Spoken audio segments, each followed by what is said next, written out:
Good afternoon, everyone. My name is Alicia Phillips. I am the Portsmouth Campus Student Center Associate Director at Tidewater Community College. Welcome. September is Suicide Prevention Month. And this week, September the 6th through the 12th, is Suicide Awareness Week. On behalf of Suicide Awareness Week and Suicide Prevention Month, we are presenting this program to you, Beacon of Hope, Finding Light in Darkness. And we have some guests here to share knowledge, insights, personal stories, so that we are all feeling supported in this time and in all times. Let's see here. Here with us today, we have Kate Cardone, Deputy Executive Director from I Need A Lighthouse, Sophie Fontaine, Youth and Young Adults Program Coordinator from NAMI, Virginia, NAMI, National Alliance on Mental Illness. We have Jenny Novotny, volunteer at NAMI, Coastal Virginia. And we are looking forward to having also with us Dean Edwards, who is the Tidewater Community College Campus Dean for Chesapeake and Dean for Student Engagement. Welcome, student attendees. Please ensure that you update your name by using the rename feature in your profile box to indicate the prefix to your email address so that we can count your attendance and follow up with you with resources. Because we have a full program scheduled for you, we're going to go ahead and invite Kate Cardone to the floor so that we can be conscientious of the time and we can get all the information that we have provided for you. Kate. Great. Hi, welcome everyone. Thank you so much, Alicia. Thank you, TCC, for putting together such a great program and highlighting this important issue. I'm so happy to be with you today to talk about depression awareness and suicide prevention. I am Deputy Executive Director of I Need A Lighthouse. We offer depression awareness and suicide prevention programming throughout Hampton Roads. And today I'm going to be talking some about the signs and symptoms of depression, the warning signs of suicide, and also how to reach out, how to get some help, and how to start those conversations if you are concerned about a friend or loved one. So to tell you a little bit more about myself, I'm a licensed clinical social worker, and I have been working as Deputy Executive Director of Lighthouse for the last, oh my goodness, 12 years. And over that time, shared information and awareness with thousands of students. And this is a cause that's incredibly close to my heart. I lost my younger sister, Rebecca, to suicide over 20 years ago. The last time that I saw Rebecca was at my wedding, and she had struggled with bipolar disorder, manic depression for a number of years. And as I was getting ready to leave, she gave me this huge hug, and I didn't know at the time, but she was saying goodbye. She had a plan, and tragically we lost her a few days later. So it's incredibly important to me to have opportunities like this to share this information in the hopes that no one watching, no one listening has to experience the kind of loss that I have. Okay, so let me, hold on one second. Sorry. Glitch here. Let me just get my PowerPoint going.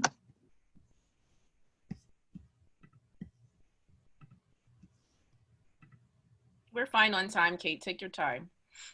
Okay. Is that good? Can you guys see that now? It's not, we don't see the share screen yet. Okay, hold on. Sorry. That's okay. All right. Share screen. Okay, I've got it.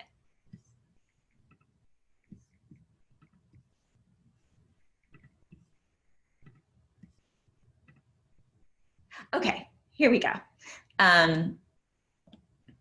All right, so first, as I said, the mission of I Need A Lighthouse is to reduce the loss and suffering resulting from teen and young adult depression and suicide through education and awareness, and also community partnerships like this one with TCC.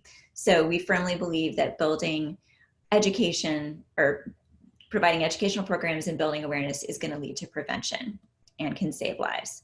So the first thing that we always want to say is that everyone can experience brief feelings of depression, that we all experience ups and downs. It's incredibly normal.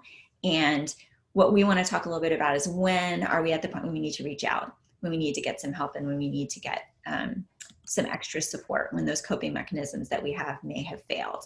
So we talk as we walk through this presentation, as I mentioned, we're going to talk about not only the signs and symptoms of depression, but the warning signs of suicide. And the reason that we talk about those is they're very interconnected. We know that when someone has died by suicide, we're able to look back and do what's called a psychological autopsy and try to understand what were the contributing factors there. And in over 90% of cases where we've lost someone to suicide, we know that there was a pre-existing mental health disorder. And most commonly, that's depression. So that's why it's incredibly important that we understand what to look for and how to recognize depression, because there is this very strong link. So now I've got a quick video that highlights some of the signs and symptoms of depression, then we'll talk a little bit more about that. 7 in the morning, and my mobile phone and my landline were both ringing off the hook. So I picked it up, and he told me that they had found him, and he had died, and that was it. I just knew when I saw them that they were about to tell me that my sister had died. Before I even started feeling like I had a problem, and before I even knew what it was, I just thought it was sadness. And I really didn't even know if it was depression or not, and I really wasn't educated about depression. I just was not really feeling good about my life, and like it felt like I really didn't even have any friends, almost like I was alone, like in the world. And kind of like it was like closing up on me. I just kind of picked up on it, like I could pick up on his personality a little bit. That just kind of, I don't know, he seemed to get, a little bit more down in the dumps. That's like when I really started to notice it. I felt like I couldn't run from it anymore. So I felt like the only way out would be to try to kill myself, because I didn't see anything to live for, and I didn't see anything like really great happening in my future. For people who haven't been through a depression, it's hard to understand just how strong it really is. It seemed like even the people who were close to me were so far away from me, like I was encased in glass or something, and I just couldn't reach out and touch them. Confusing, you can't really tell what's around you. You're swamped, you feel like you're gonna die at any moment. A lot of the feelings for me was, my friends really didn't care that much about me. Hopeless and feeling that no one else understands where you are. Self-medication, drugs and alcohol. A lot of times you just don't realize it until you're deep into it.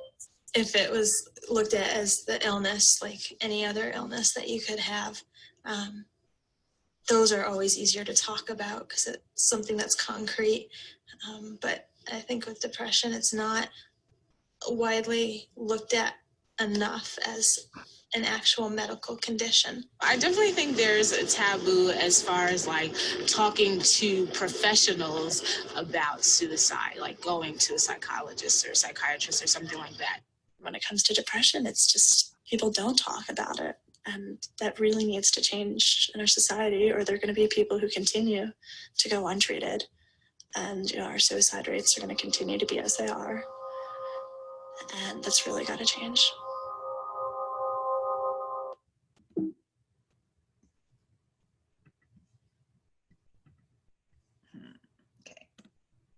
Okay.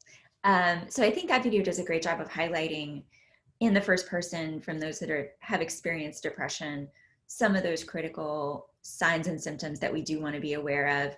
And the overarching thing I always want to say when we talk about signs and symptoms of depression is we're looking for a change, because everybody has a different personality. We're all going to, just like we're all unique in our day-to-day behavior, the signs and symptoms of depression can present very differently and uniquely for each of us. So if I'm experiencing depression, it may look very different than if a friend of mine is. But we want to look for those changes for times when someone says, I just don't feel like myself. And some of these are really hallmark. Very commonly, there's persistent unhappiness, of course, those real feelings of sadness, a sense that there's not going to be a change, that this is just, they're unable to overcome it, because depression is really when our coping mechanisms are just overwhelmed, because most of us have things that we turn to when we're having a bad day, when we're having a tough time. We have coping strategies, we have a skill set, things that we know help us to feel better, to kind of get over those feelings. And when we talk about depression, and those are really those times when those coping mechanisms are just overwhelmed. Maybe we try those things, they're just not working like they normally would, or maybe we just don't have the energy. Maybe we're so overwhelmed we can't really even get motivated to try those coping skills. So we look for those changes. And of course, we want to divide this into emotional, behavioral, and physical. So the emotional ones, I think, are the ones we most commonly associate with depression, but it's important to also realize there can be behavioral signs too. So changes in sleep, changes in our eating habits. People may gain weight, lose weight. Of course, thinking or making suicide attempts is a sign of depression. And then we may also have physical symptoms. It's not unusual that individuals who are experiencing depression may first go to their primary care physician and present with stomach aches, headaches, other pains that they can't seem to explain, physical symptoms that don't seem to be rooted in a physical issue. And that can be a first step too to getting help. So we want to encourage folks who may have some of these unexplained physical issues to think, could this really be something emotional? Could this be something that I need to look at as a sign of depression? And we also, when we talk about students, see changes academically, where it can be very difficult to concentrate. We can see a change in grades, withdrawal from activities at school. So those are important things. And dramatic mood changes are pretty hallmark as well, where folks just feel like I'm all over the place. Anything can kind of set me off. I'm really irritable all of a sudden. That's just not me. So those can all be pieces of this picture. And now we're going to look at a quick clip that's going to highlight some of the warning signs of suicide. By the time I was getting concerned, I knew that she was a cutter. I knew that she had insomnia pretty often, and she'd go through a whole month just flunking everything and then another month acing everything. So she was really up and down. She'd say that she was upset, and she's like, oh, don't worry about me. I'm just going to go home and slit my wrist or something. But, so she'd sort of throw it out there, and it'd be the kind of thing where you sort of stop and raise your eyebrow and be like, what? People sort of joke around about it and whatnot, but, you just never know. I mean, you never know who's serious, and, certainly nobody thought that he was serious about it. When he was really up, he was great. He was laughing. He was having a good time, big smiles. And then when he was down, it was very noticeable. People who get down that are in a generally healthy mindset, no matter how difficult things are, can generally say to themselves, I know that it's going to get better. I think in a person who is suffering from severe depression, you don't see that kind of faith. And I think that's the very dangerous aspect of depression that leads to suicidal feelings, is that you really just don't see when it's going to get better. There's no light at the end of the tunnel. There's no end to this pain that you're feeling. He had changed. I think he used to be a really fun-loving guy, always having a good time, always talking to everyone. And then at some point, he stopped doing that. At parties, they said he would just sit in the corner and listen to music. He started to become more reserved and saying really weird things. I feel like that's a major sign that some of his close friends didn't realize that he really had a problem.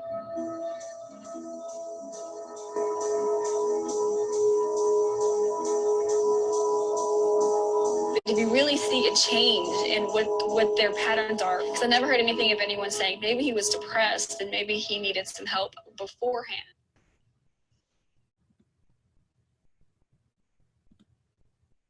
So I think that video does a great job of highlighting, as I said, that change. And I think it's so powerful what the last young lady said, where we saw these changes and people recognized it, but nobody really thought, is there something larger going on? Could this be a sign of depression? So what we hope is by programs like Lighthouse, we can give folks a framework and the ability to kind of recognize this really quickly, hopefully before someone is at the point. What we want to do is hopefully catch those signs and symptoms of depression before someone's reached that crisis point where they maybe are thinking about suicide.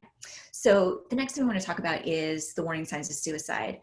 But first, I want to differentiate between a risk factor and a warning sign. So because often we kind of hear those words interchangeably, and I think it's an important distinction. So a risk factor is something that may be present in either our personal history, our environment, that statistically increases the likelihood that we may make a suicide attempt versus the likelihood that someone else might. So when I talk about the environment, that may be things like being in a community where perhaps there have been a large number of suicides. That can be a risk factor. As I shared with you earlier, I lost my sister. So for me, having a family history where I lost someone to suicide is a risk factor, or a family history of mental health disorders. That is a risk factor as well. But the important thing about this is that a risk factor does not necessarily mean that someone is currently in crisis, that they need immediate help. But risk factors are a piece of the puzzle just that we can be aware of, so that we can kind of keep an eye that if we start feeling things may not be quite right, we can be aware, well, you know, this has been going on, or I do have this history, maybe I need to pay attention to that. So risk factor is a great thing to be aware of. And another risk factor that is important is a previous history of suicide attempts is also a risk factor. Again, doesn't mean somebody's at immediate risk all the time, but just good for them to be aware, hey, this, you know, I may start feeling this way again, and I just need to be aware of that because I may need to reach out for help. And that's a little different from a warning sign. So warning sign, we call that red flag. These are the things that immediately, if we see these changes, if we see these behaviors or these actions, we want to take steps to reach out, start a conversation, and get help for someone right away. So as you see the top one, talking about or making plans for suicide. So it's not unusual at all for someone who is contemplating suicide that's feeling that desperate, that isolated, to share that, to say something to someone, to give signs, and even kind of indirectly express what they're thinking about. So again, if we have our antenna up, that can be a great time for us to start that conversation. We're going to talk about how to do that. A hallmark of someone who's contemplating suicide is that hopelessness about the future. And we talked some about that as a sign of depression as well. But as you can imagine, for someone to begin thinking about suicide as the only solution to the way they feel, which we know it is not, but someone's feeling this is the only way I can end this pain, because most folks who are contemplating suicide do not want to end their life. They just have come to a point where they feel that pain is unendurable and they don't see another option to end it. So we have this incredible window where we can reach in and offer help and support in another perspective if we know to look for that. So folks may talk about that feeling of hopelessness, may be able to pick up on that in things they say, the way they're acting, and that's important to pay attention to as well. That overwhelming emotional pain that feels almost physical, and that is so intense. We again see changes in behavior, withdrawal, so things that someone really was engaged in, passionate about, and participated in frequently, maybe all of a sudden they just have completely withdrawn from, dropped out of, are just showing no interest in anymore. And again, the changes in sleep, because you know, obviously rest plays a huge part in our mental health. So often depression can mess around with your ability to sleep. You're either sleeping all the time, which isn't great for mental health, or you're not able to sleep at all. Both contribute and create this negative cycle. And anger or hostility. Depression can come out in ways that can push away the people that are closest to someone. So sometimes as a friend or loved one, we really have to struggle to recognize, hey, this is coming from something deeper, this is a bigger issue, and realize when we see that anger or hostility, or we see some of that agitation or irritability, that it really can be a sign of something bigger going on, and we need to kind of hang in there and ask some questions if we know somebody has maybe been having a struggle. And it's important to note too that sometimes there may be an obvious trigger for depression or someone to begin feeling suicidal, but there may not always be that obvious external trigger. There are many, many factors that can go into someone that's experiencing a period of depression. So we just need to be aware. Sometimes we may be able to look and see, gosh, they've had several losses. They've had a lot going on in their lives. It's no surprise that they're struggling right now. Sometimes though, it can kind of come out of the blue, and sometimes it's really tough if someone is experiencing that where they can't explain it. Things may seem fine, but they're having a hard time all of a sudden. It can be a lot harder for them to realize what's going on as friends and loved ones, if we start to recognize some of these emotional changes, behavioral changes, we can be on the front lines to say, hey, you know, I'm worried about you, what's going on? We'll talk a little bit more about that. So there's a lot of information out there about suicide. Some of it is great. Some of it is actually inaccurate and can be detrimental to our willingness to reach out and offer help. So we want to talk about a couple of the myths that may be out there about suicide. So the first one that I want to mention is we probably have all heard the statement that if someone is, even if someone seems determined to die by suicide, intervention can't save a life. Because sometimes we hear people say, well, you know, if someone's determined to die by suicide, what can we do? You know, eventually they're going to follow through. And okay, so what we know is that intervention can save a life. That intervening when someone's having these thoughts, when they're at the brink of suicide, that intervention in the long term can absolutely save a life. And most often, there was a great longitudinal study that was done years ago where they were able to prevent a number of individuals who were on the cusp of a suicide attempt. They intervened, got those individuals the support that they needed, and then followed them over the next decade, and to see what was the outcome. Did they go on to make another attempt? You know, how were their lives after this experience? And what they found was so encouraging, because they did find that the fact that impulsive moment, in their most desperate moment, someone reached out and helped them and stopped them from ending their lives. They felt incredibly grateful that that intervention had come in the nick of time, that they had not been able to follow through on that intention, and that they went on to live very long, productive, happy lives. So we know that intervention does not simply delay the inevitable when it comes to suicide. We know that intervention does save a life in the long term.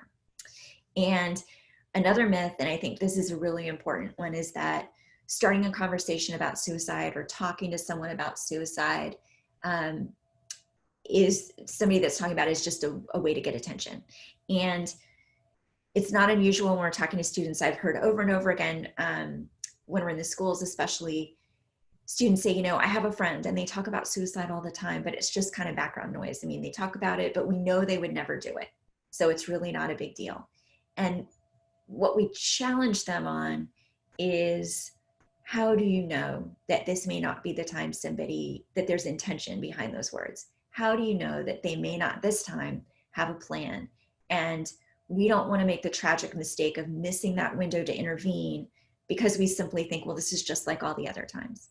And I would submit that even if someone simply is using talk about suicide as a way to get attention, or maybe get folks engaged with them, that's a concern, that's something we need to really pay attention to, and probably need to look at as a window to start a conversation to hopefully get some support for that person. So we always need to take it seriously. Okay. So we never want to dismiss it. Okay. The next myth that I think is also really important, especially when we talk about programs like this, where we are talking openly about suicide and mental health, is that having conversations about suicide may give someone the idea to make an attempt, or make it more likely that they'll make an attempt. So sometimes we can be very fearful, if we are worried about someone, to open this conversation, to use the word suicide, because we have this fear, well, if they're not thinking about it and I say it first, what if they weren't, but now that's gonna be something that's in their head.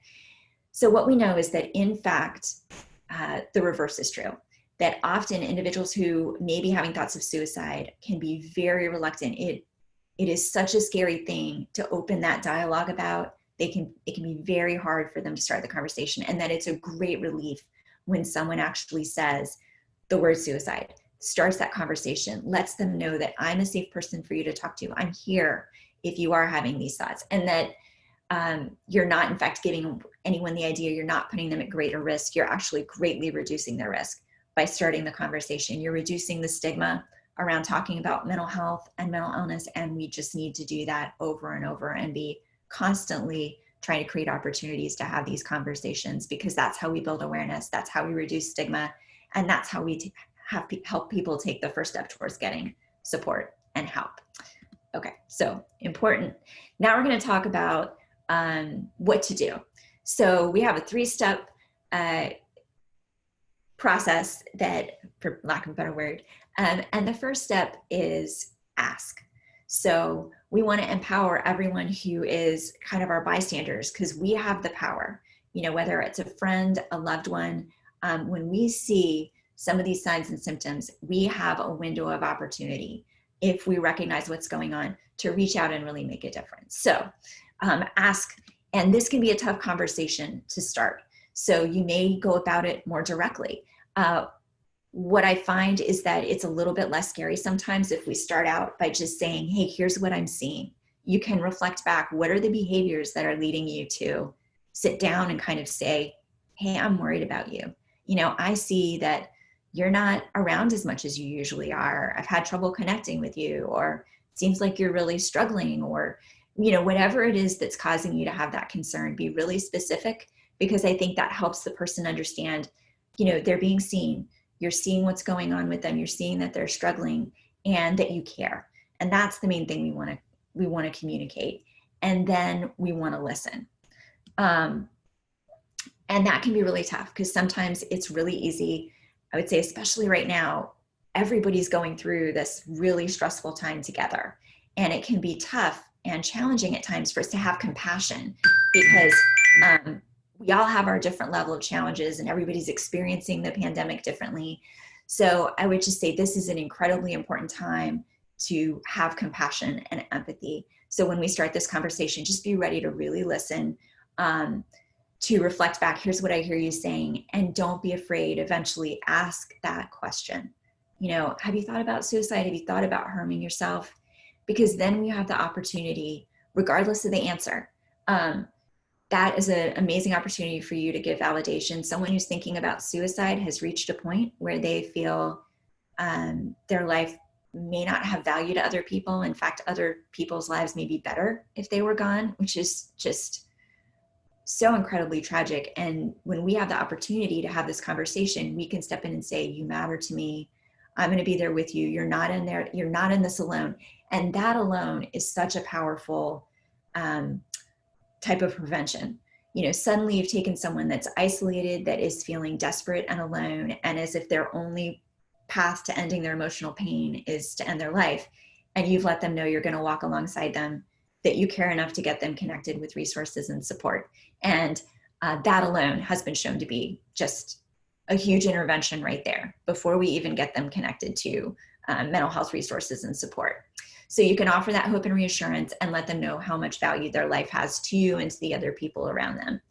And then of course we want to respond. So, often when I'm speaking with teens, one of the main things we encourage them is you don't have to manage this alone. And I would also say that to any adult, because this is an incredibly tough situation if you are concerned about somebody's, their life is at stake. So when we respond, we want to make sure we're not leaving that individual alone. If we feel that they're at risk, if we're on the phone with them, we're staying in touch, and we want to find ways to get them connected. If it's an emergency, if someone has the intent and the means, we may need to call 911. And in a lot of our jurisdictions here in Hampton Roads, we're fortunate enough to have crisis intervention trained officers who have specialized training in de-escalating and with a lot of empathy managing mental health crises. So if you call and let someone know when you call 911, this is a mental health crisis, here's what's going on, they can make sure that you get officers that will have the ability to get someone routed to the appropriate type of support they need, whether that's hospitalization, whatever kind of treatment and whatever support they need to de-escalate in that moment, they're equipped and trained specially to do that. So it can be incredibly scary to make that move, but if you feel someone's life is in immediate danger, that may be something that we've got to do. However, there is also 24/7 support. So if you're feeling burdened and at risk, or you're struggling and it's midnight, what do you do? Who do you reach out to? Aside from obviously family and friends, there's a suicide lifeline. We have a local crisis line here in Virginia Beach. And during the day, I would just encourage anybody that's struggling, or if you have a friend that's struggling, encourage them to get connected with a local mental health professional. We have some wonderfully talented folks that are not only doing meetings in person, but now during the pandemic are available distance. So it's just incredibly important, and make sure that it's a good fit.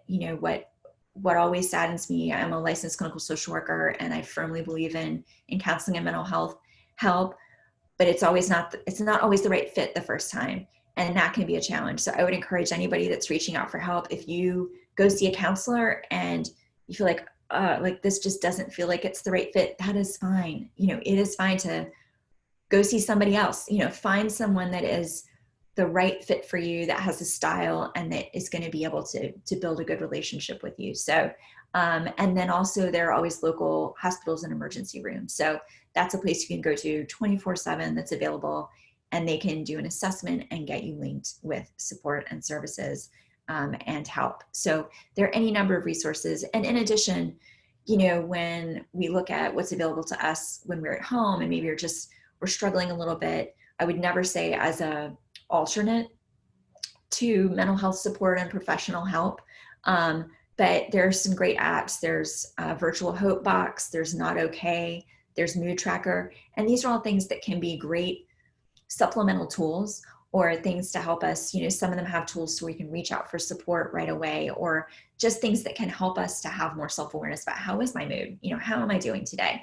So I think we can get creative, especially right now when maybe we don't have some of our usual support systems that we might always rely on, about how we're using technology and how we are connecting and where we're looking for support. Okay, so in closing, just encourage and support an individual that's struggling. Once you walk through that ask, respond, encourage, the journey's not done. Obviously, we know that mental health, mental wellness is a lifelong journey. And if someone is struggling with depression, it's not going to be something that tomorrow it's going to be fine because they got support. It's going to be a journey for them. And often we know that our mental health journeys are 2 steps forward, maybe 1 step back. It can be up and down on that road to wellness. So they're going to need ongoing support from the people that love them, that care about them. And even at times, as I mentioned, sometimes depression can manifest in ways that can be difficult for loved ones, where it can come out in anger and hostility. But we just need to recognize that that's part of the struggle, that's part of their experience right now, and hang in there with them. And also make sure, if we are supporting someone that's struggling, if we're that friend or loved one, that we're getting support ourselves and that we're setting healthy boundaries. Because that there's that story, and well, it's too long, but if you walk by and you see somebody down in the hole, the way that you help them isn't by getting down in the hole. The way you help them is by using the strategies you've got to help them get out of the hole with you. So anyway, we want to make sure that we have the support so that we don't end up, we can't help if our resources are drained ourselves. So take care of yourself as well, and stick with your friend through all those ups and downs. We all need friends and family, and that's been shown to be a huge factor in effective recovery from, and maintaining our mental wellness, is that social connection. Okay, let's see. I think my screen may have frozen. Okay, and I want to talk just for a moment. I talked about risk factors. The flip side of that, and I think it's so important to end on a positive note, is protective factors. Because what can we do so that hopefully we are taking care of our mental health, our mental wellness, especially right now when it can be challenging, and some of our modes of coping, of protecting our mental health, maybe are not accessible. So we have to get a little more creative. So these are all protective factors. And you see that the biggest words, the main things that we highlight, are relationships. That's family, that's friends, that's community. And, right now it's important to say some of us are connecting more in person. We can connect virtually. There's huge value in that. Perhaps as, I know as a parent, my girls are 18 and 20 now, and I have a lot of friends with kids in that age range. Like, the normal rules, we're trying to limit some of the screen time and things like that, they may be out the window right now, and that's okay, because especially teens and young adults are connecting electronically. So that is a huge important way that we can protect our mental health. So maybe more time to connect is important, and we need to kind of look at how to be flexible right now with some of that. Our community, so maybe that's our church, a sports team, wherever we have a sense of belonging, and know that there are folks that we can turn to when we're struggling. professional medical care, mental health care, and please protect your physical health. That is such a big contributor to our mental wellness. So I'd say the things that we always hear, moving, exercising, huge benefits physically as well as to our mental wellness. So we always need to be very aware that there are those multiple benefits. So please get out, exercise, move, eating well, and sleep is so important to our mental health and mental wellness. And I know often, especially for our students, that can be a challenge to get enough sleep and meet all the demands of school and work and whatever other demands are being made on their time. So just finding that balance. But the positive thing I think in this slide is that there's a lot that we can do to be protective and proactive and ensure that we do try to maintain that state of mental wellness, or get back to that state of mental wellness if we're having a time of struggle and of challenge. Okay, so I would just end to say you can't make a difference, and there's a ton of hope. So as I said, most people who are contemplating suicide do not want to die. They simply want to end that emotional pain. So we have that window of time where we can step in and we can offer them, a view that, hey, there are many other paths that we can help you find that are going to get you back to a place of feeling a lot better. Most people do share with someone that they're contemplating suicide. So we very often do have a window, not always, but very often we do have a window. And depression is incredibly treatable. I do believe that if Rebecca's story, my sister, were today, it would have ended very differently. We know so much more about bipolar disorder, about treatments, medications that are available. I think her story could have ended very differently. And I just have a ton of hope when we are faced with mental health crises that there's so many options available to get back to a place of wellness. And as family and friends, we can make a huge difference. So remember, you are able to save a life. Start that conversation, ask the question, respond, the listening piece, and then getting help engaged, getting others involved, and that professional support, and then stay involved in provide encouragement. So thanks so much for inviting me to be a part of the program today. Thank you, Kate. Thank you so much for sharing your personal story, as well as all the knowledge and insight you've provided for us in your presentation.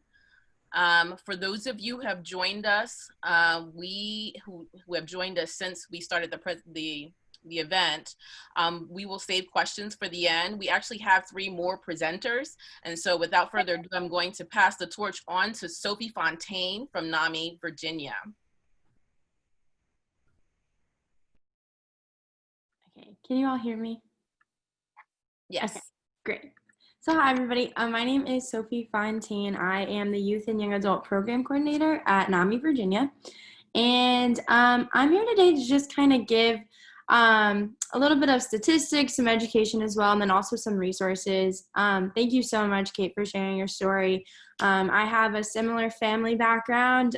Thankfully, I have not lost a family member to suicide, but I have had all 3 of my siblings been hospitalized at least once for suicide attempt. So I understand that this is a very complicated and difficult topic. It weighs really heavily on me. I've also lost friends to suicide, so I understand that this is a lot. So I just want to start off by putting into the room that if you need to take a step away, if you need a break, I understand. I sometimes feel that way too. I won't get offended. I don't think anyone would be offended if you needed a second. Kate did a really great job of just giving you all some statistics and background about suicide, but I did just want to touch on a couple of things. Suicide is the 10th leading cause of death in the United States, and it's even higher for young youth and young adults. It's the 2nd leading cause of death for individuals between the ages of 10 and 34, and the 4th leading cause of death among individuals between 35 and 54. There are also sex differences and gender differences as well. Men actually have a higher rate of suicide than women. I think if we want to get into a discussion of that, that is based in the sense of that we really try to tell men to suppress their feelings, to not react, to not have emotions.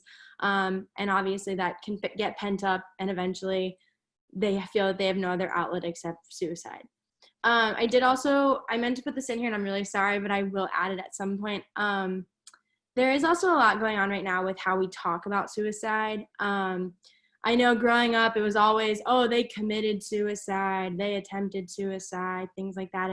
And what that in turn does is almost criminalize suicide and mental health. It is just another layer of the stigmatization that has come with mental health and mental illness. So when you're talking about someone who has died by suicide, that's how you should say it. They died by suicide. They survived a suicide attempt. They lost a family member to suicide. We don't want to say, oh, they killed themselves or they committed suicide. It criminalizes that person. It also can make that family carry a lot of guilt that they don't need to carry. They did nothing wrong sometimes. And like Kate said, this is just something that they feel they have no other way out. And this is just how it happened. So be really cautious about that.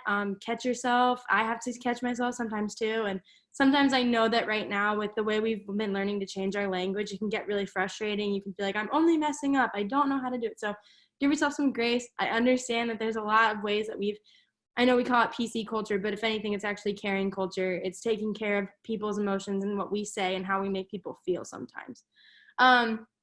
So there are also racial differences in suicide. This isn't a very in-depth breakdown of it, but I'd be more than happy to share any resources if anyone was interested in deeper understanding. One group I did really want to touch on is the LGBTQ plus community. I'm sure that we all have heard about the intense rate of suicide in the LGBTQ plus community, especially trans people. The actual average age of a Black trans woman is 35 years old. That is unbelievable. It is harmful. It is shameful. It hurts. So LGB youth, so that's lesbian, gay, and bisexual youth, seriously contemplate suicide at almost 3 times the rate of heterosexual youth. And in a national study, 40% of trans adults have reported making at least one suicide attempt, and 92% of these individuals reported having attempted that suicide before 25 years old. Clearly, there are a lot of systemic issues that we need to address and why that is and what we can be doing for those youth. There are a lot of great nonprofits and organizations that are reaching out that are trying to get a hold of this population because of the difficulties that they have. A lot of this stems from homelessness, abandonment by family members and friends, confusion, pain, hurt, depression, anxiety. So the LGBTQ plus youth is someone that's really close to my heart, as to my brothers are in that community. And it's a big portion of why they had felt suicide was an only option for them at the time. So like I said, there are wonderful organizations that are trying to outreach, that are trying to work with these students and these young people. And I'm going to talk about them a little later. I won't go into the suicide education just because I do think Katie did a really, really great job talking about the risk factors and warning signs. The biggest thing that I just want to emphasize again is a risk factor does not mean they are suicidal. It just means they are more likely to have suicidal thoughts and ideation. And the warning signs are what you need to look out for more. And I also do want to reiterate again, if you were to say the word suicide, you are not going to put that in someone's head. That's something that there's a lot of stigma when we talk about suicide. It's fine to talk about someone after they've died, but we are so scared to talk about people before. We're so scared to talk about suicide before it happens, and we could be saving a life if we even just say the word. So I want to talk more about, so Youth Move in NAMI, Virginia, where I work, is more of a peer-led organization. So I wanted to talk more about how to talk to someone who's suicidal. I've been in this position. It's an uncomfortable position. I'm totally aware of that. But it is really important. And like Katie said, it can really change the outcome of a lot of people. And the best part is that we may never know what outcome we did, what would have happened, because we did take a moment to really try. So the first thing is, like I said, talk openly about it. Don't be judgmental and confrontational though. If your friend has been pulling away, if you've noticed things, don't ask like, oh, like, why haven't we seen you? What's going on? Like, come from a place of love. Say, hey, you used to love doing this. Now you don't really seem interested in it. Like, are you okay? Are you feeling all right? And another thing is, if someone has been losing weight a lot, or gaining a lot of weight, which I've also seen with friends of mine, don't call out their weight loss or weight gain. Just say like, hey, I've noticed that like things are looking a little different. Are you feeling okay? Do you need to talk about it? Are you feeling suicidal? Just saying the word is probably going to honestly lift a weight off of their shoulders more than you can ever imagine, because those thoughts are so dark and heavy that just by someone saying the word to you can already lift off so much pain. Make sure that you're calm. One biggest thing, and I recommend this for everyone, is having the Suicide Prevention Lifeline phone number saved in your phone. You never know when you'd need it, whether for yourself or a family member. I have that number saved in my phone. It is there. It is ready to go. I share the contact constantly. So if you are going to be approaching a friend or a family member about something that you're concerned about, make sure to have that number ready.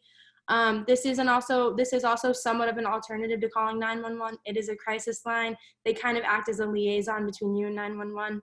They're trained professionals. It's totally anonymous. They will just take care of it, because I know that taking care of someone who is suicidal is really scary. I also know that there's a lot of stigma right now around calling the police. Totally understandable. So this is just a liaison. I'm located in Richmond, but we do also have CIT trained officers. However, there's times that this doesn't help. So having that number ready to go, saved, works. It helps, and it'll help them. They're trained. They can kind of talk this person down if it becomes a serious crisis. Acknowledge that their feelings are legitimate. I've had friends complain about in my eyes, the things that needed to be complained about least. And I'm always like, well, okay, you're going through that, but I'm doing this. Like, stop. It's the worst thing you can do for someone. If whatever they're feeling, that's legit. That is their truth. That is their reality. Acknowledge it. Repeat it back to them. Active listening is so key in these situations. So if someone is telling you, I feel really sad because I don't like my job, and then they keep talking, and say, okay, so I understand, like, your job makes you really sad. You're feeling really unfulfilled. You feel like your friends aren't around anymore, things like that. So those are really important. And also offer support and encouragement.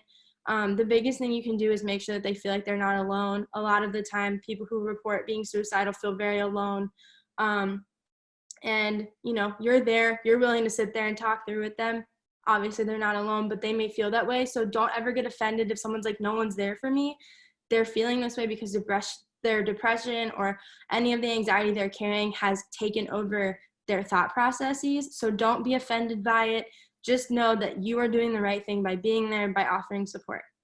So if you think someone is in immediate danger, call the Suicide Prevention Lifeline, ask for help. You can also call 911. Just make sure right out the gate you say, this is a mental health crisis. I have someone here who is suicidal, who is threatening to harm themselves or others. Stay with that person until help arrives. Remove any guns, knives, medications, anything that can cause harm. I've been in a situation where I actually just had to lock my friend in a room with just me and her, where I could see everything. I knew where everything was, because there was just too much in the house for me to take care of at the moment. And again, just listen, don't judge or threaten. Be there when the help arrives. If you have the capacity to, try to be there with them. I know right now it's a little complicated with hospitals. We're not really able to go, but just be there for support. Another thing, and I meant to add this, is also, if they are heading to an emergency room, talk to them beforehand if they would like their family members to know if they're over 18. I've had friends who are like, the last thing I want you to do is talk to my family about it. And other people are like, the first thing I want you to do is call my parents. So just kind of talk with them, figure out what they would like, how they would want this to be handled, because they're in such a state of shock and like they're so scared that you don't want to add to that. So just communicating that with them. So here are just some resources for you all. The first is the in crisis section. Again, I highly recommend just having all of these numbers saved in your phone. The National Suicide Prevention Lifeline, the crisis text line. They opened this up recently because they realized that it actually was going to increase people actually reaching out because it's more comfortable to text than call. Both of those are run by trained professionals. NAMI Virginia does also have an if in crisis guide. You're going to find the Suicide Lifeline number sprinkled throughout the entire guide, but it also just like a little more in-depth of what I'm talking about here. The Trevor Project, who is an LGBTQ plus organization, has their own lifeline for LGBTQ plus people. It is available 24/7. They also have online instant messaging with a counselor and text messaging. And these are for LGBTQ plus people. Just again, they wanted to target specifically this group because of how high the suicide rates are in that community. Finally, the Trans Lifeline Hotline is a peer support service, and that number is for US and Canada. It is not just for trans people, it is also people who are transitioning or questioning. It is open to all of that, all of the trans community, again, because they wanted to specifically address the issues that come with the trans population. So those are all crisis lines. And then I also have warm lines. So warm lines are not who you call if you are in a crisis. A warm line is where you would call if you need resources. NAMI Virginia helpline, the Mental Health America Virginia warm line, and then Hampton Newport News also has a warm line. Those are numbers you would call if you need help. Those numbers are not 24/7 hours operating. The NAMI Virginia helpline is usually Monday through Friday, 9 to 6, things like that. So just know that if you're in a crisis, to have those other numbers saved. These are better for resources if you're looking for next steps, if you have a family member who recently was released from hospitalization and you have no idea what's next, these are the numbers to call. Like I said, we also are a peer support line, we're a peer support organization. So the Teen Text Peer Support Line and the Text Talk Set Go through the JED Foundation are 2 peer support run groups. Those are text lines that are there. I believe they are 24/7, but I don't know how it operates over text. But I do know that texting did actually help increase this, because also the generation below me has a fear of talking on the phone. Totally understand, especially in a situation like this where it's really scary. You don't know what's going on. You feel really heavy. You feel really lost. Sometimes just texting works better. I also linked here, and I'm going to share this document with you all so you all can have it saved on your computers. I have it on my desktop. It's ready to go whenever I need it. So what to do when someone is suicidal. And the last thing I kind of want to touch on is self-care when you are supporting someone who is suicidal. Now, I know it feels heroic and it feels good to be like, I didn't sleep all night, I was with my friend, I did everything, I protected them, I saved them. Eventually, you will burn yourself out. I am saying this from the perspective of someone who has been in this situation multiple times. You need to take care of yourself, and you are not responsible if this person does in fact attempt suicide. Those are the 2 biggest things I can tell you right now. You have to release that responsibility immediately. I know sometimes they can say things that are really hurtful, really harmful. They are not talking from a place that they mean it. They are hurt, they are scared. And I know everyone can probably relate. We've all said things we did not mean. We were angry or scared. This is a perfect example of it. This is not an exception. You are not the exception to the rule. So make sure you're taking care of yourself, getting sleep, setting boundaries, saying, listen, I know you're feeling a lot right now, but I also have a lot going on. I can talk to you about this for an hour, but then I have to go home. I will talk to you about this, but if you yell at me, I am going to leave. Things like that. Really enforcing boundaries and making sure that you're taking care of yourself, because at the end of the day, you are not helping if you are completely burnt out, because you never know what can happen if you need to act quickly. So setting those boundaries, and all of these articles that I have listed here are amazing resources. I have looked at them personally, and I know that setting boundaries with someone who is suicidal can be scary. It's something that we've never really talked about because, we don't want to be like, oh, we left the person who was suicidal. But at the end of the day, you are not going to be of any help if you are completely burnt out. And you also don't know what the other effects of that would be for you long term. So take care of yourselves. I always tell people this, drink a lot of water. It's always what I say for self-care at the end of the day. If you drink a cup of water, I think you did a great job today. And I will be available to answer any questions, and I will also share that with you all after this.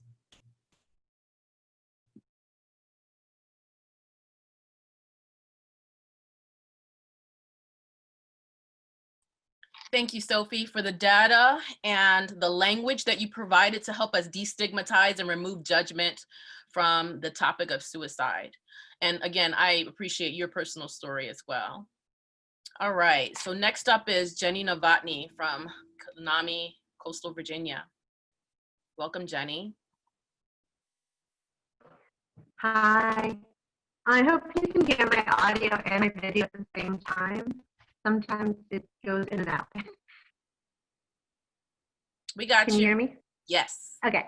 Did they find your dog? No. No, not yet. But I have another doggy. He's taking care of me. Okay. So my name is Jennifer. I am 34 years old. I live in Virginia Beach. And I have no statistics for you. I just have my journey, my story. So I've been a volunteer for NAMI for about 6 years now. And I first found out about it when I was entered into a psychiatric hospital at 27. In 2014, I had a mental breakdown. And I was diagnosed with bipolar and borderline personality disorder. And they told me about NAMI, and I went to a support group, and the people were very welcoming. And I just kept coming back and getting more support, and that was in person. Now I still go to the meetings, the connection meetings to this day, and they're online and they're weekly, and I love them. I've met many friends, and people there inspire me. I remember in the beginning I was really shy. I didn't want to talk about, I was like in denial. I didn't want the extra labels, or I didn't want the stigma around it. And I didn't want to even say the word bipolar. I didn't want to admit it to myself. And I met people there who were very open about, their journey, advocating at the White House and the Congress and Capitol Hill and in Richmond. And I said to myself, it would be nice one day for me to have the courage to be able to do that too. And fast forward, like last year, I did go with NAMI together, and we talked to senators in Richmond, and it was really amazing to be able to share my story. But yeah, I wanted to share a little bit about what I've been through. It started at age 9. I was experiencing some trauma. My father passed away in my arms, and I had already been in foster care for 5 years in and out, 5 different families, and I had been adopted, and my adopted father passed away. And so they diagnosed me with PTSD. And at the time, they told my mother, my adopted mother, to put me on medication. And she said no, because I was still growing, and she was not sure how it would affect me. And so the doctor told her I would be suffering a lot more with depression. And I did. I became a self-harmer. I attempted suicide many times. And I basically struggled until I was 18. I was in counseling, but I didn't feel like I could trust them, or I think they really understood me. It was just very difficult. And when I was older, around 18, I could choose my own therapist, and I could choose, the medication I route. And I was still nervous to try that. I was still in denial. I kept saying, I just have mild depression. It's not that bad. I'll survive somehow. And I struggled. I did go to TCC as well, and I even took a public speaking class there. And I remember at the time I was too shy, and it was because of anxiety that I was too shy to even stand in front of the class and do the public speech. And I actually didn't do it because of anxiety, and I was later put on medication for anxiety because I had such severe anxiety. And then it's interesting because that really changed my life. When I was put on medication, it helped me in the sense that I felt like I could finally have a balance, maintain a balance in my moods, where I could concentrate on other things in my life other than just only thinking negative suicidal ideations. And it was a long process of trial and error. I tried lots of different types of medications, lots of different types of therapy. I've been through art therapists, I've been PTSD specialist, I've tried DBT, which is dialectical behavioral therapy. Basically, you name it, I've tried it. I've tried hypnotherapy, and EMDR, and that's where the tapping, or it's supposed to EFT.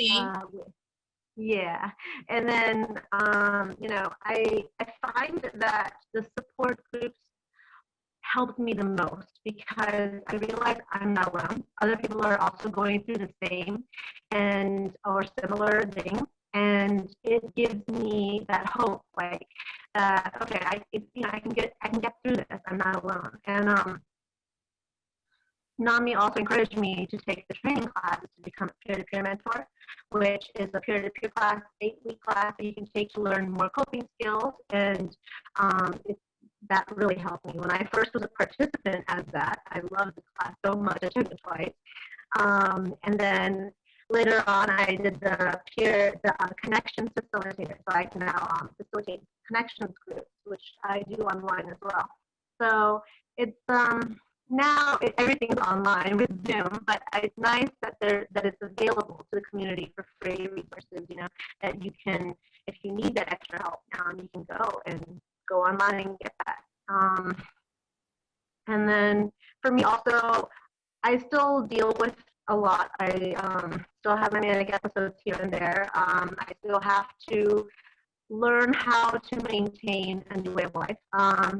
It's basically, for me, I have a good support system. I always say I have a great treatment team. I have a social worker. I have a psychiatrist. I have an art therapist. I have a great boyfriend. I have some accountability partners to make sure I take the medication because I don't always want to. I have, I do the memo app where if I'm not feeling good and I can't even explain why sometimes. I just write all the stuff down on my phone and then I maybe take it to my doctor and tell him, like, wait, this is what was going on that day. I don't even know. Is this maybe significant? Maybe we need to change my medication dosage. Maybe it needs to be increased or maybe lower. It just depends on the season because for me, seasonal affective disorder is real as well. I found out from my last psychiatrist, and none of my other psychiatrists had ever told me this, and the last psychiatrist just told me this last October, the last year, 1 year ago. I found out the barometric pressure here in Virginia Beach actually makes a difference with people living with bipolar, and it can actually increase bipolar mood. So when there's a severe change in the pressure, whether it's up or down, that can cause an episode. And I did not know that. And she says that happens a lot in October and also in the springtime. So I have to be aware of those things. There's triggers. I had a trigger day September 1st, and I had to make sure I was proactive. I had to take a whole week off from work. I had to make sure, I was just going to take it easy. I was just not going to, had a plan. Like if everything, like to in case worst case scenario, I had made sure I had anxiety medication. I made sure, my doctor, everybody knew who to call in case I needed a doctor and stuff like that. And so I have to be mindful of those things. And I use, of course, coping skills. Coping skills help me a lot tremendously. Every single day, whether it's affirmations, like I will get through this day, I will get through this minute, this hour. Whether it's HALT, my favorite acronym, where it stands for hungry, angry, lonely, and tired. HALT to me is the best because you can check in with yourself and you can see maybe I'm upset, maybe I'm hungry, and maybe I need to get some more rest. Maybe I need to reach out, call somebody, and talk to them on the phone. And sometimes I call my friends and I let them know, like, just I want to talk and see how they're doing. And then by talking to them, I feel better. Like just even if I don't let them know that something's going on with me. Yeah, that's some of my coping skill strategies. And of course, I always mention my rose breathing technique. A therapist taught me once for my anxiety. So I pretend I'm holding a rose in my mouth, in my hand, and then I breathe in all the positivity, and then I pretend I have a dandelion in my hand, and I breathe out all the negativity. And I'll do that over and over again until I feel like I'm getting calmer when I'm in a stressful situation. So yeah, those are some of the coping skills. And it wasn't just like one trauma, it was many different traumas I've been through. And I mean, it's a long journey. I know it's going to continue to be an ongoing journey for the rest of my life. That's what I've been told. And I just am glad I have NAMI as a support system. I tell people all the time it's like family for me.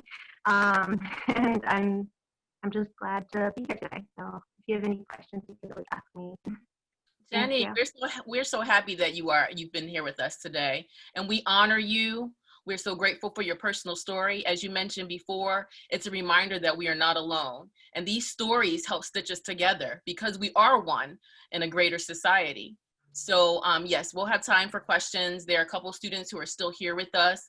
And finally, we have a presentation from our campus dean of the Chesapeake campus, who is also the dean for student engagement, and also as a member of the CARES team, to talk to us a little bit about the protocols at the college, policies that are in place, and accommodations that are made available for students who are dealing with mental illness. I do want to say before Dean Edwards comes on that Jenny Novotny is also a TCC alum.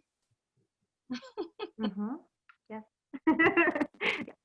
Okay, Dean Edwards.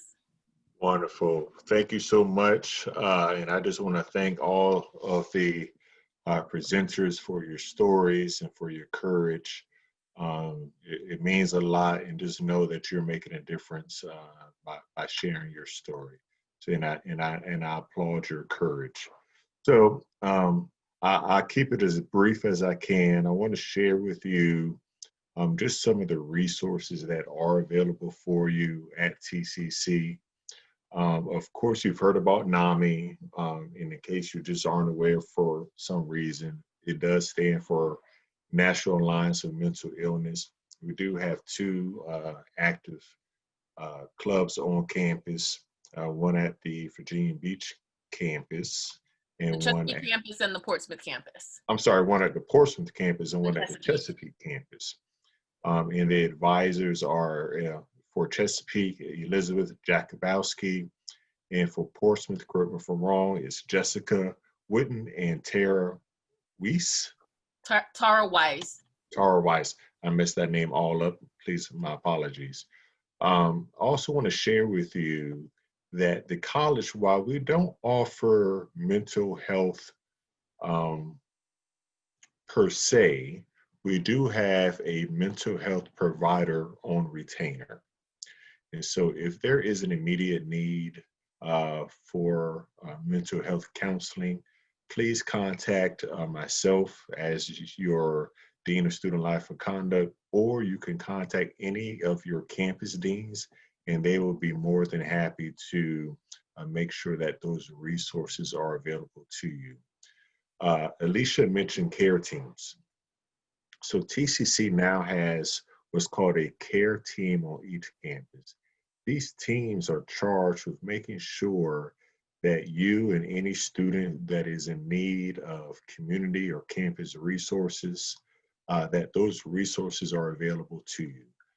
There's 5 people on each campus. It includes a campus dean, it's a faculty member, it's an educational accessibility counselor, it's a campus security.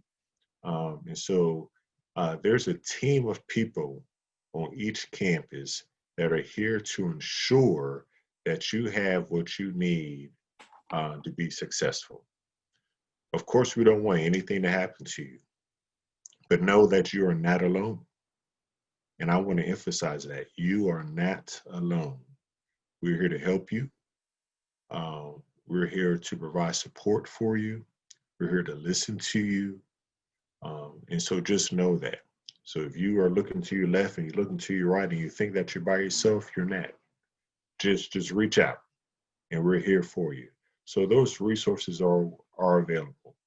I also want to share with you, this is a shameless plug, but it's important information. So if you go to our virtual student center, because I know you did because you're on the Zoom call, if you click on that and you click under resources and support, you'll see a host of resources and support that is available to you at a location near you. Okay, so we have, there's Mental Health America, there's Catholic Family Charities of Eastern Virginia. Now this is in addition to what you've heard of this evening. There's the Virginia Department of Medical Assistance. In the city of Chesapeake, you have Integrated Behavioral Health Care. In Norfolk, you have the Community Services Board.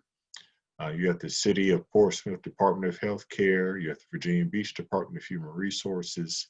So you name it, it's there. We're here for you. So please do not hesitate to reach out. If you want more information about NAMI, please let us know as well, and we'll get you in contact. And maybe we can start some other charters on the other 2 campuses. So we want to make sure that those services are aware. Please let your friends know. Of course, September's Suicide Prevention Awareness Month. That's one of the reasons why we're having this program. So don't be afraid to talk about it. And I know that you're not, because you've been here and you're listening and you've shared your story. So thank you so much. And I wish all of you continued wellness, health, and safety, especially during this time of COVID, and continue to reach out and lean on each other for assistance and support. So Alicia, take it away. Thank you so much. Thank you so much, Dean Edwards. We do have Stacia Farron that's here, and she is the president of the NAMI chapter on the Chesapeake campus. Stacia, did you have something that you'd like to share with the group today? Yes. Hi, everyone. Some of NAMI's goals that I feel will be really important this semester to achieve is to bring a positive space to where students can come and just share like what they're going through, and that us members will just like have compassion and have empathy for them and just provide encouragement, as well as breaking down the stigma and talking about anxiety and depression and talking about just the mental illnesses that have stigma surrounding them. Sophie, do you have anything that you'd like to share about how you and your role might be able to support the campus chapters? Yeah, so we actually are starting up on online open office hours. A lot of O's there, sorry. We are going to be opening up online office hours that are going to be open not only to NAMI on campus groups, but also groups on campuses who may be interested in kind of getting more mental health programming, maybe want to start talking with their club members about mental health, or students on your other two campuses that may be interested in starting up a NAMI on campus group. That would kind of be a great time. The other thing is I'm also just brainstorming any ideas to get just our name out there, just get people aware of what our amazing NAMI on campus groups do. They're also working in very difficult conditions that I am so grateful for that they are trying. I know how difficult this time is, but you know, in my role specifically as the Youth and Young Adult Program Coordinator, I just want to hear back from youth and young adults, and community colleges would be more young adults, but I'd really love to have young adults reach out to me, get involved with your NAMI affiliate, which would be either Coastal Virginia or Tidewater. There's a lot over there. We also have our NAMI walks, which is our virtual walk coming up on October 10th. It's a great way to remember people you may have lost. It may be a great way to celebrate recovery, celebrate your journey. I know that I use it to celebrate all the amazing young people that I work with, and that get to, you know, offer me insight and advice, because we really want to make NAMI a younger organization. I don't know if you're familiar with nonprofits, but they are primarily not young people. So we're really working on bringing young people in, getting them involved, giving them a voice, a seat at the table. And that's why our NAMI on campus groups are so phenomenal. But we're really just working on getting young people more involved. So if anyone wants to give me advice, give me ideas, I'm open. I need them. So I'm running out. I'm not a very creative person. So this is really testing me. You are a very creative person, Sophie, from what I know. I'm getting tested, that's for sure. Yeah. I'm so glad that we've been connected with you in the last few months, and you just started your job in June. Mm-hmm. Yep. Very grateful for you as a resource in our greater community. So Jenny, with NAMI Coastal Virginia, how do you see yourself serving as a resource for the campus chapters? Well, they can always let me know and see how I can help, but we do have classes coming up peer-to-peer online for anyone living with a mental health condition. And then also in October we'll have a family-to-family class, also 8-week class coming up, where and you can sign up online on the NAMICouncil.org website, where if a family member or a loved one wants to know how to help their loved one or a friend who is living with a mental health condition, they can sign up and take a class and learn more. Thank you for that. I am also very grateful for the self-assessments and strategies you mentioned during your presentation, and we'll make some of those available to students who are with us today or students who are watching the replay in the Virtual Student Center. I thank you so much for everything that you've contributed. Are there any questions from the students that are here for our presenters before we close out?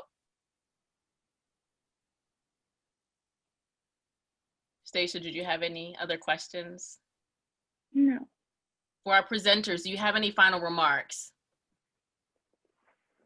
I know we've gone over time. I'm just so grateful for your time, but time expands, like this culture of care that we're creating. I do have one quick thing, Alicia. Yes.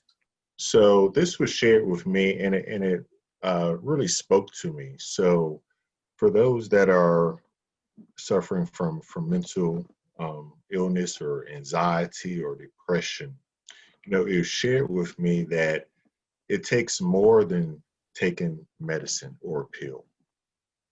That doesn't solve it. You can't just do that. It takes that sometimes and personal counseling. So maybe it's both. So I just want to encourage anyone with anxiety, depression, thoughts of harming themselves. Again, you're not here by yourself.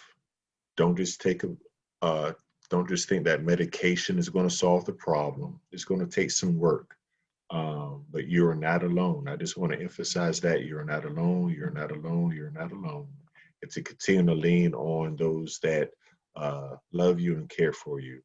And there are people out there that want you to succeed and to be successful that you don't even know. So I just want to thank everyone, and I'm sure you're going to do this, that has participated in this very, very important topic, and continue to spread the word. So I want to thank all of the presenters. Great job. Great job. Alicia, take it away. Thank you for those remarks, Dean Edwards. Healthcare, whether it be physical, mental, is a multifaceted. So it takes a multifaceted approach to address it. Our physiology is very sophisticated and complex. And so, yes, there are many tools. And we, when we have these events, we definitely try to convey that and provide the resources that will support you in addressing those things and with the care that it really needs. Kate, did you have anything else that you wanted to share? You're mute. I should mute myself first, probably. But just thank you so much for putting together this program. I think anytime that we can have open conversations where we highlight mental health, mental wellness, mental illness, suicide, it's so important because we need to reduce that stigma, and we need to arm people with the knowledge to reach out and help a friend. I also, during this time where I think we all kind of touched on it, but this is unprecedented, and we're all experiencing stress and anxiety to some degree, and changes in our lives that we are asking to cope. We have to cope with them for an extended period of time. It can be really challenging, but to approach each other with just a lot of patience and compassion, and it's really powerful to be able to look for opportunities where we can perhaps reach out and help those who may be struggling. And I think if you are struggling, you may be really surprised by who's there to help and who will step in and offer support to you if you simply speak up and reach out. So, and keep trying. Sometimes maybe the first person we reach out to may not be the right person and may not hear us. And that can be really disappointing, but it takes a lot of courage to reach out and to say, I'm just not able to handle this alone. And I would encourage anybody that is feeling that way, that's feeling overwhelmed, to take that step and have that courage to speak up and ask for help, and then get the resources and support you need, because that's incredibly brave. Thank you for that message of self-advocacy, Kate. Sophie. I just want to say again, I'm always so excited to get to do things with you all. It's been really fun to get to come do programs like this. And I do agree that this is something that's really important to talk about. It's scary, it's anxiety inducing. I'll be honest, saying the word suicide still gives my heart a little bit of a huh. And I think that's just part of the society we've grown up in. And I think it's really encouraging to know that I think things are going to look really different in a couple of years, because people want to participate in events like this, want to learn, want to be educated on how to talk about mental health and suicide prevention. So I think it's phenomenal. I think also, like you were saying, self-advocacy is very important, but also advocating for people who may not have access to counseling. I'm sorry, totally blanked on the word. It is something that comes with a lot of capital, that comes with a lot of resources that not many people have access to. So once you've reached that point where you feel that you can advocate for others, it is important to keep that in mind, that there is a lot of layers to mental health, and addressing that as well as addressing how we talk about mental health. So thank you again. I'm really excited. This is great. Thank you. And for our guest presenters, I just want to reiterate that you have friends at TCC. So if there's anything that we can do in the nature of our work to support your organizations, your agencies, your individual efforts to raise awareness about mental health, please let us know. And again, thank you.